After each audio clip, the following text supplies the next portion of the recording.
आदिवासियों से उनकी जमीन छीनी जा रही है, झूठे कागज बनाकर उनसे उनका हक छीना जा रहा है। और ये आरोप ओडिशा के आदिवासी लगा रहे हैं, जिनकी जमीन के भीतर बॉक्साइट का भंडार है, खजाना है। और इसी खजाने के लिए आदिवासियों में और वेदांता जैसी मल्टीनेशनल कंपनी के बीच जंग छिड़ी है। सरकार विकास का वादा कर रही है, लेकिन आदिवासी कह रहे हैं कि अगर ये प्रोजेक्ट शुरू हुआ तो अनर्थ हो जाएगा, उनके पीने का पानी जहर हो जाएगा, उनसे उनका भगवान छिन जाएगा, जो उसी जगह बसते हैं जहां माइनिंग की बात की जा रही है। क्या है पूरा मामला? कैसे ओडिशा में एक बहुत बड़ा आंदोलन जन्म लेने की कगार पर खड़ा है? कैसे फेक कागजात बनाने का दावा हो रहा है, लोगों को मारा जा रहा है, गिरफ्तारियां हो रही हैं, सब बताएंगे आपको इस वीडियो में। नमस्ते, मेरा नाम सौरभ त्रिपाठी है, आप न्यूज पिंच देख रहे हैं।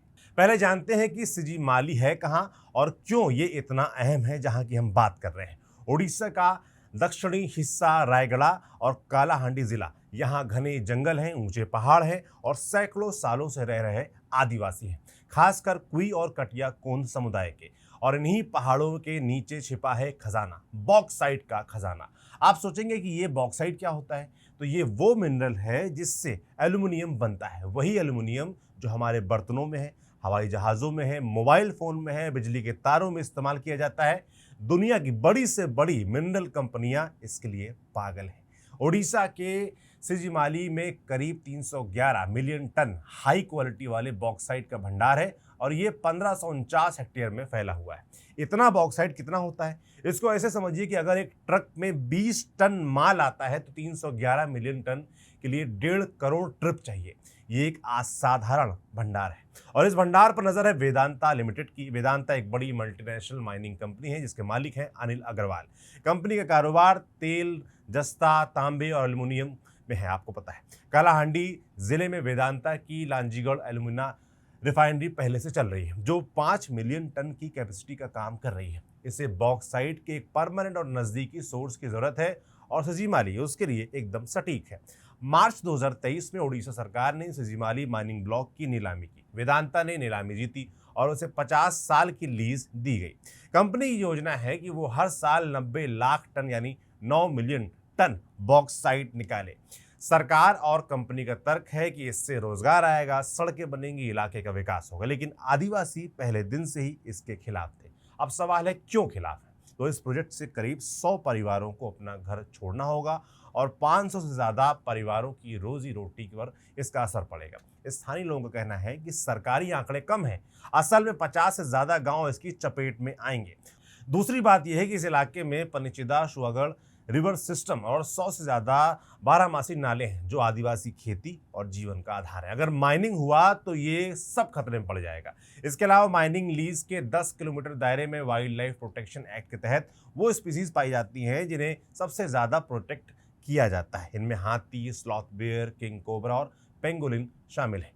अक्टूबर 2023 की पब्लिक हियरिंग में गांव वालों ने बताया कि इस इलाके में 73 प्रकार के पेड़ और 21 प्रकार की घास पाई जाती है और इस प्रोजेक्ट में ये सब कुछ खतरे में पड़ जाएगा। और सबसे आखिरी लेकिन ज़रूरी बात यह है कि इस इलाके में तिजी राजा पूजा स्थल है, जो स्थानीय समुदाय के लिए धार्मिक महत्व रखता है। आदिवासियों का कहना है कि सिजीमाली सिर्फ ज़मीन नहीं, उनकी माँ है। भवानी शंकर जना, अध्यक्ष, डिस्ट्रिक्ट प्रेसिडेंट INTUC रायगढ़। और सिजीमाली का जो लड़ाई है वो तो कांग्रेस पार्टी का है। यूथ कांग्रेस का जो नेशनल प्रेसिडेंट है वो पिछले हफ्ते आए थे यहाँ पे।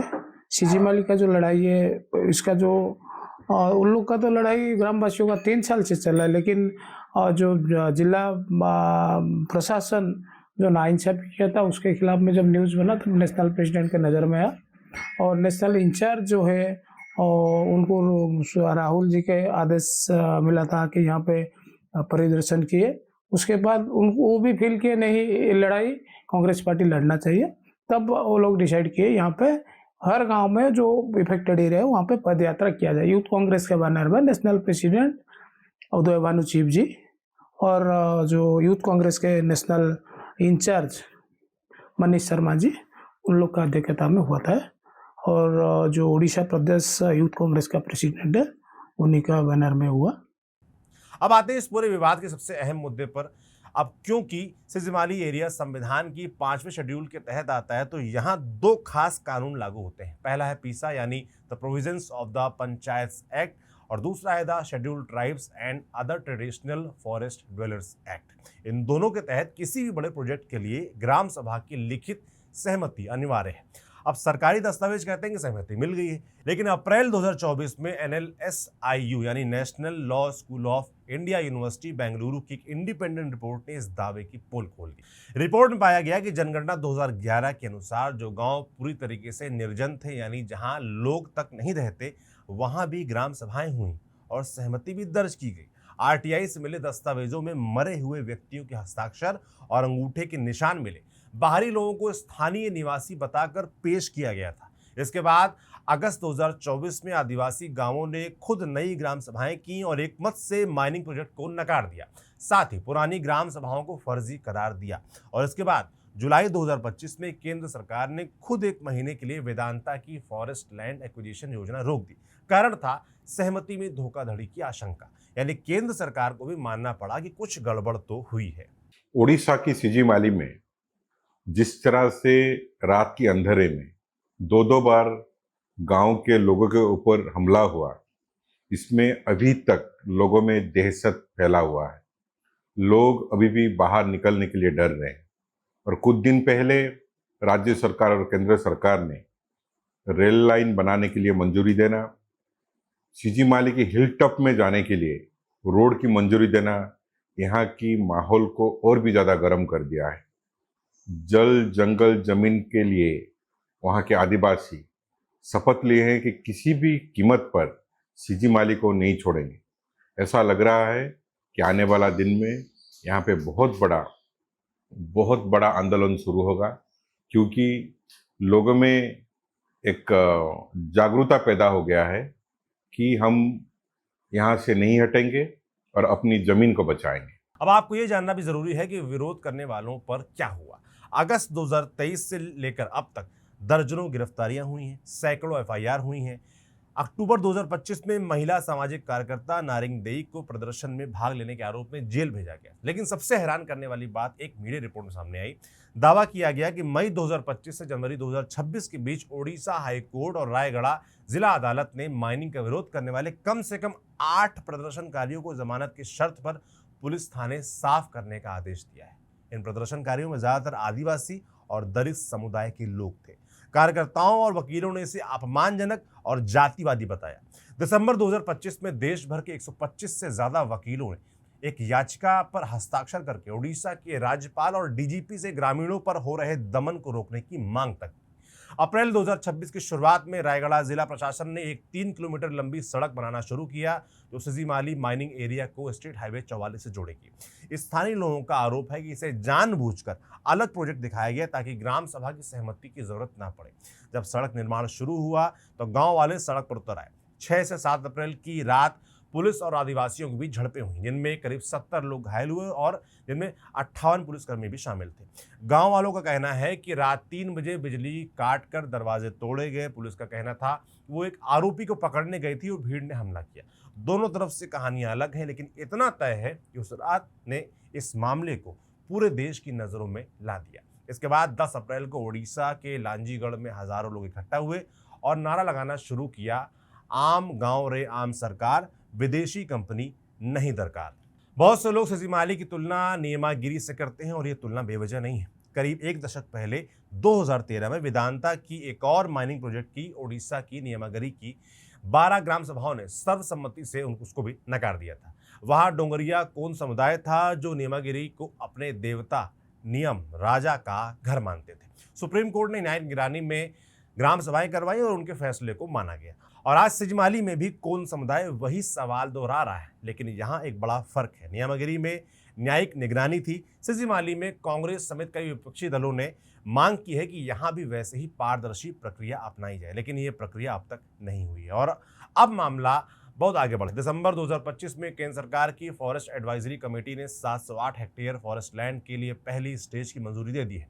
पर्यावरण मंत्रालय की एक्सपर्ट अप्रेजल कमेटी ने मई 2026 में सिजीमाली माइनिंग प्रोजेक्ट को एनवायरमेंटल क्लियरेंस की सिफारिश कर दी थी। हालांकि ये सिफारिश कुछ शर्तों के साथ की गई थी। शर्त ये कि जब तक स्टेज 2 यानी अंतिम फॉरेस्ट क्लियरेंस नहीं मिलता कोई माइनिंग नहीं होगी।